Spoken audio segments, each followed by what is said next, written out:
Hey, welcome to A Foreigner in the Philippines.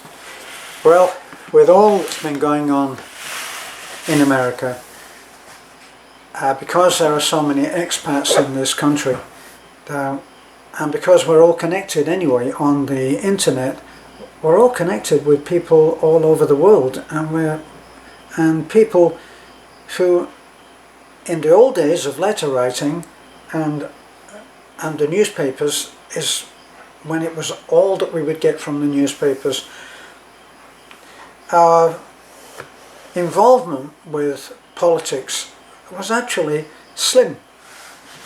One time I remember saying there are two subjects that I don't discuss with anybody. One is religion and the other is politics.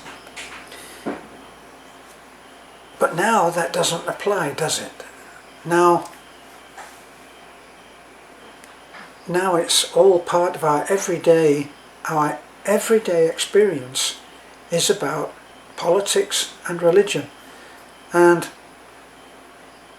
what we are facing at the moment is the division of people and their views. So now, at one time, if you sat and talked about religion to somebody, yes, he could say, I went into Christianity, didn't feel very comfortable about it, but I'm very comfortable with the idea of Buddhism. In fact, an actor called Peter Finch said that he always found the image of a man seated on a mountain contemplating the world and the universe seemed a much better image than of a man dying on a cross. Well, that didn't offend me, and when I said, yes, I understand, it didn't offend him. So things were more open. We hadn't found all the joys of being politically correct. See, that's even in our language now, to be politically correct. So now I can't actually say certain things, I can't say certain words, especially now we've taken being politically correct into the world of brutal censorship. Now we can't say certain words, we can't say certain names. And this is not by common consent, it's not by mutual consent, it's not by someone voted in to make our decisions for us. This is about somebody who is extremely powerful because of their money, because of their status. And so we're finding out how the few who are concerted, determined, focused on getting their way can affect the majority who actually don't really want to be bothered by all of that. And so now, with the most recent changes, we're now finding that men can compete in women's competition. So you can get a man who, for all that he may, for all that he may be slightly effeminate or womanish in the way that he comports himself, is actually still got the physical makeup, build, musculature for being a man. Let's face it, you know, just because someone was gay and effeminate did not mean that they were sissies. It didn't mean that they were wimps. So now we have to be careful what we're saying, and yet we have to be very liberal about the way that things are going. At the moment, it's possible, and I've seen this many times, not just me. It's happened with me, and it's happened fairly recently. But I've been on both ends. I've been on both ends of this cycle of action, where I've been the doer and the done to, or the doee. And that is writing to someone and sending them a post which reflects a certain political or religious or otherwise view of life is not appreciated, and eventually that person, because let's face it, you can get a particular quote and it will do the rounds, and don't they even have a word for it? It's called going viral. Now when something goes viral, everybody gets it. That's why it's called viral. So it goes around as if virus. Got to be careful about that. I shouldn't be really saying that. That word virus will probably get deplatformed. There's a new word in the vocabulary. So people have been unfriending people, and they've been doing it on the basis of nothing more than disagreeing with the way that somebody behaves, talks, thinks, speaks, and they block that person. They unfriend them. Now there's another expression that never used to be in existence. You didn't unfriend somebody, you stopped being friends with him, but you didn't unfriend him. It's something that's come with the internet. So now, if you really don't like the way that somebody keeps on talking to you, you can simply unfriend them. Now, I would like to see a situation where you can have your difference in opinions. There is a slightly better way of dealing with someone who you don't want to hear from. You can actually say, they have a little choice there where you can simply not hear from that person for a month.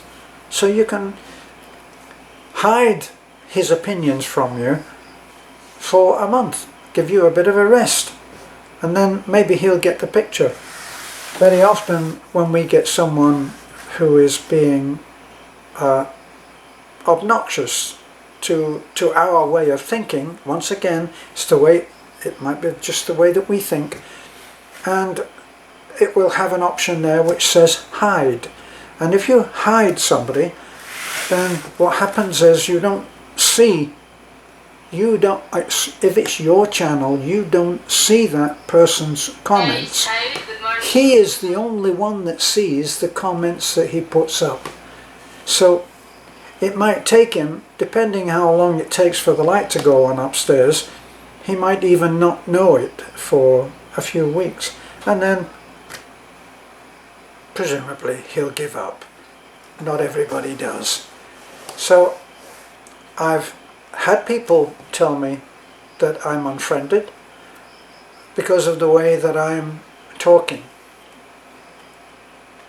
Now this is not a vent on those people, because I respect the way that they think, and what I hope for is that my view will be respected, but some think that I am irresponsible if I air my views. It's very true that if I air my views and my opinion, I may be seen or heard by more people than the usual guy in the street who's not running a blog. So I will be heard, it's true, by some more than usual. We now have 218,000 subscribers, but those subscribers don't come and look at my videos every night. But we don't get that kind of movement. we have a solid nucleus of people who watch what we do all the time. And that nucleus can change, and they can leave, and they can come back, and they can leave again, and that's the way that it normally can go. Now, Beth and I agreed right at the beginning, after we had a few differences of opinion with trolls who were there only, in our view, to just be troublesome. They just want to make a dig at everything, they want to do this, they want to do that, and it's not a platform it's not a discussion platform. It's us telling about what we're doing, our lives, kind of a sort of reality entertainment. So we're actually at that point where, because we said we are a feel-good channel, we are a feel-good channel. We don't allow the negativity. We try to stay away from negativity. But what's happening at the moment in the world is something which I think needs to be addressed by people who actually care what's happening. Many people at the moment feel that America is being destroyed, and maybe it won't be enough to just say, I don't want to talk about politics, because voting in a leader is one thing, and then being dissatisfied and then voting him out in 4 years, that's one thing. But what's happening now is that there are self-appointed leaders who have their agenda, and that agenda is not, in the way that I see it, is not in the everyman's best interest. So rather than be viewed as irresponsible, which a couple of people have said that I'm being irresponsible, this is not an apology. I have my views, and I feel that I'm entitled to have those views. And when people, if people start to bother me by being personal, as recently some have started to get personal, I block them. And I think that that's probably what everybody else does. I had an exchange with someone who I can't remember even whether we met this guy, but he was very strongly opinionated, but he was, the way that it seemed to me, he was fairly much in line with some of the things that I thought. And we exchanged a few messages, and then something happened that he didn't approve of, and I said, I will not I'll take you off my list of people that I think are interested in some of the posts that I put up. Things that I've shared, things that I've copied, pasted, sent on because they're information, and I send them to the people that I think are interested. I know certain people that I know that they're not interested, and that's perfectly fine. I don't think negatively of them because they're not interested in what I'm trying to get over. The people that are interested thank me for what I do. This man said, no need to take me off your list, I've already unfriended you, which is fine too, isn't it? Everybody knows exactly where they are. I do what I do because I think it's important. I think that people should be not concentrating so fully on the virus.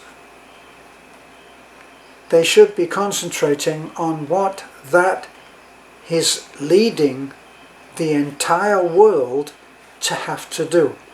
Now, for me, let me just explain that I think there is a virus. So when someone says it's a hoax, I don't think that they're saying there's no such thing. They're not saying that. Apparently, this COVID has been around since the 60s. So when they talk about getting a vaccine together in the last 6 months, you are free to decide whether that's something that you agree to or not. Somebody misunderstood that as far as I was concerned and said, oh, so I have a choice as to whether I catch this infection or not, this virus. That wasn't what I said. What I'm saying is that you will come to a point where you will have to make a decision as to whether you will take this vaccine or not. Now, one of the things that they're talking about giving us is not a vaccine. By definition, it's not a vaccine. Now, that's the mRNA. And if you go onto TED, the talk platform that gives very interesting talks by various experts, various people, writers, scientists, inventors. If you go on that, you can find, if you type his name in, you can find old Billy Boy's talks. If you go on and you just type his name in for America and interviews, you will find where he is saying that the mRNA shots, he's calling it the vaccine, the shots. In his feel-good talk, he says that it would be able to change behaviors by going into that part of the brain which is to do with spirituality, God.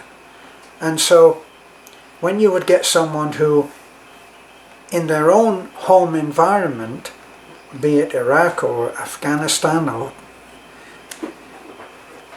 they wouldn't be able to talk that person into being a suicide bomber. This was his example. Please go on and find it for yourself. Someone said that's not true. Go on and find it. It's there. No one is going to do this research for you. It's up to you. You're going to have to take some responsibility. Which brings me back to the word irresponsibility. Is it irresponsible for me to voice my opinions, which are based the same as anybody else's? We all know what they say about opinions, about them being like a-holes, that everybody's got one.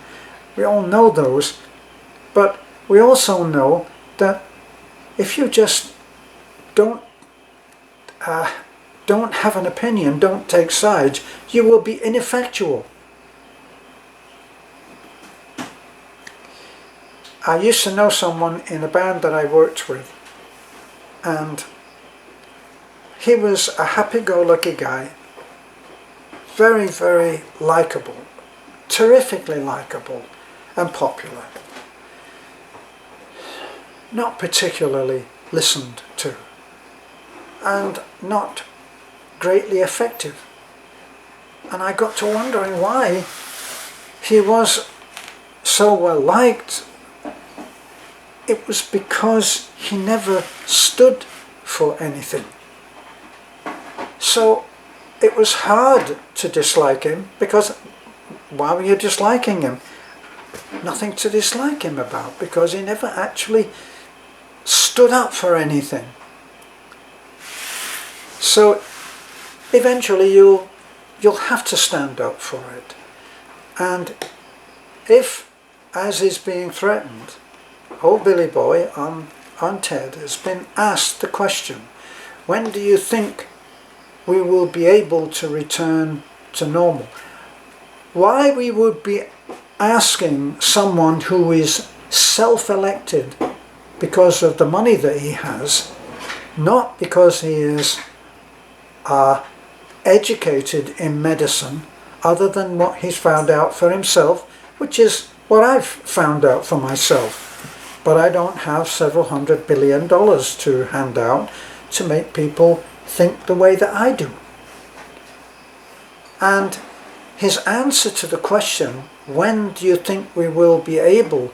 He said, we may never be able to go back to the large gatherings, games, football, church.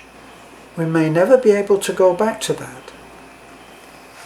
Now, the way that I see it is that if I look at what is the other side of the coin, what's everybody else saying, there are literally hundreds of doctors who are meeting and joining and lending support to each other to show that the science is not supporting the death grip on the economy that this particular virus has been given. Now, at the moment, there may be nothing left.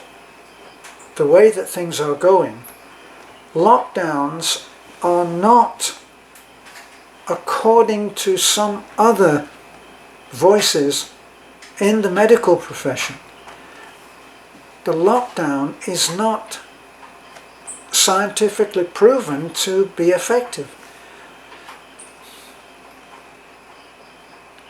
Am I entitled to my view? I think I am. If you don't agree, then I respect your view as well. And so the way that I see it is that this will certainly lead to depopulation. Believe me, it will. What's the science on that? I tell you what the science is for me. You take a man with a family to support, and you lock him in his house, and you don't allow him to go to work, and you don't allow him, by definition, to earn money. And then, when he runs out of the money that he has, and the money that the government is going to give him is not enough, the side effect of that will be starvation. Either that or crime. He will either turn to doing whatever it takes to feed his family, or he'll watch them starve because he doesn't have any money. Now, the people that are coming out with the idea of lockdown as a solution, they have money. Long before, remember, 8-9 years ago, there was the crash of the real estate crash. And it was shown then that the average family in the US was only 3 or 4 paychecks away from losing it all.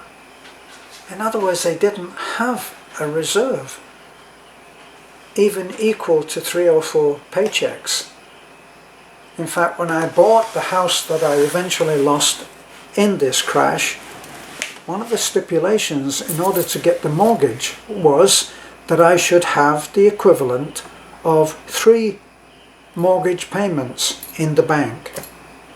That's what I had to have. That tells you what's expected. So, what's going to happen when people run out of money if they continue to do the lockdown. Now, the ones that are saying, well, like Billy Boy, well, how are we going to get back to normal? Well, everybody, there are so many billion people in the world, and we need to get everyone vaccinated. Now, I don't hear any choice in that.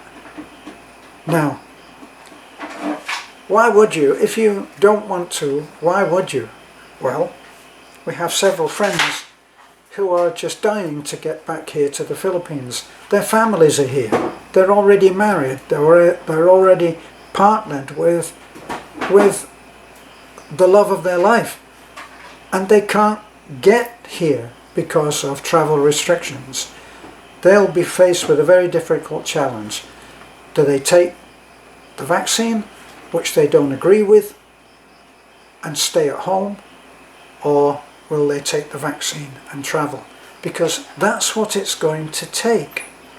You will, if you do not have a certificate of vaccination, you will not be allowed on a plane.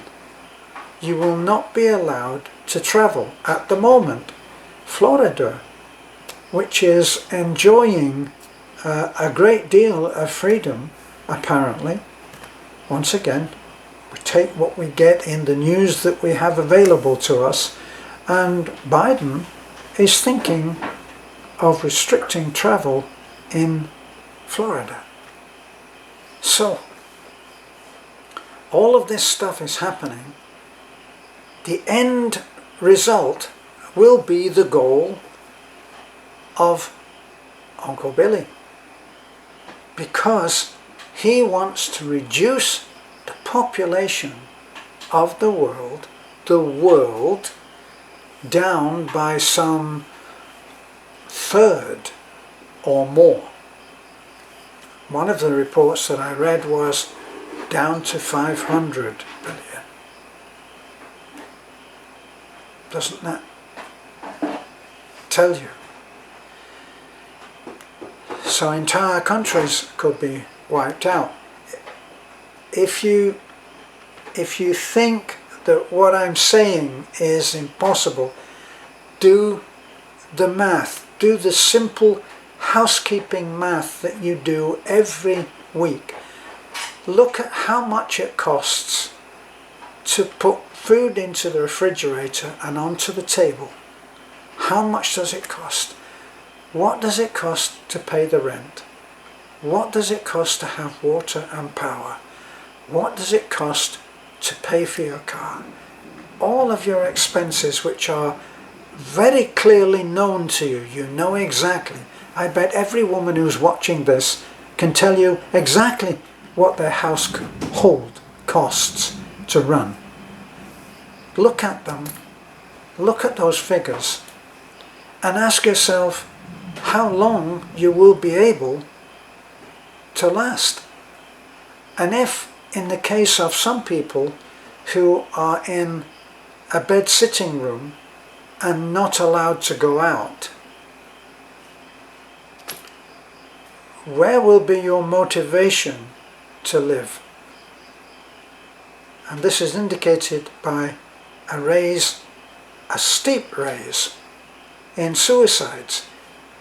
People just thinking this is not worth living for, especially people who are my age. I'm 81 years old. I'm 82 years old in about 6 months. So, if I were locked in a room that was only this size, not able to see friends, not able to see my family, not able to hug a grandchild, not able to do any of these things.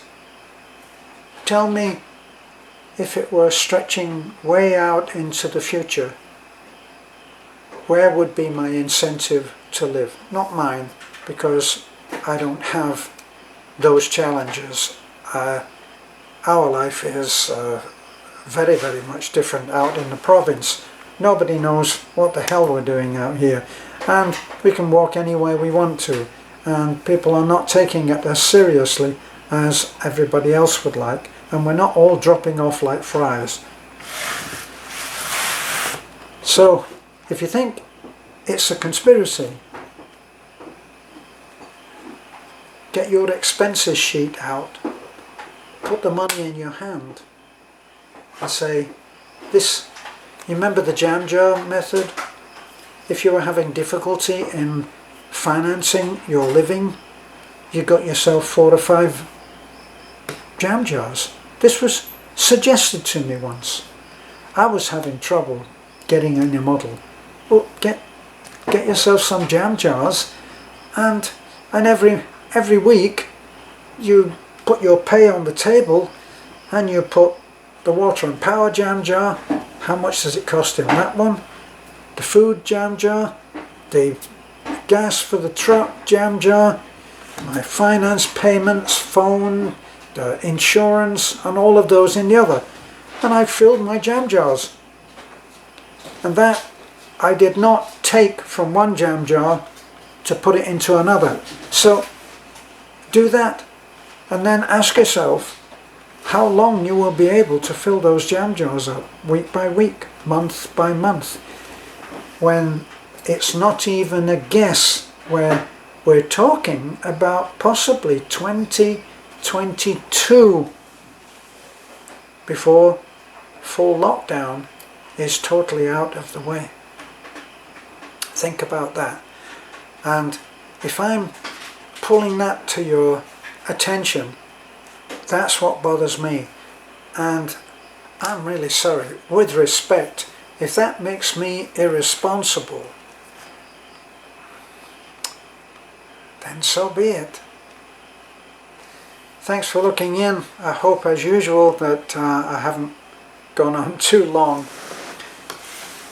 And I hope too that what I put is a viewpoint that if you look at it, you may review it, you may judge whether it's of use to you to look that way, or you may just use those viewpoints and at least not disbelieve for the moment. Look at it and then decide. Analytical thought. Bye for now.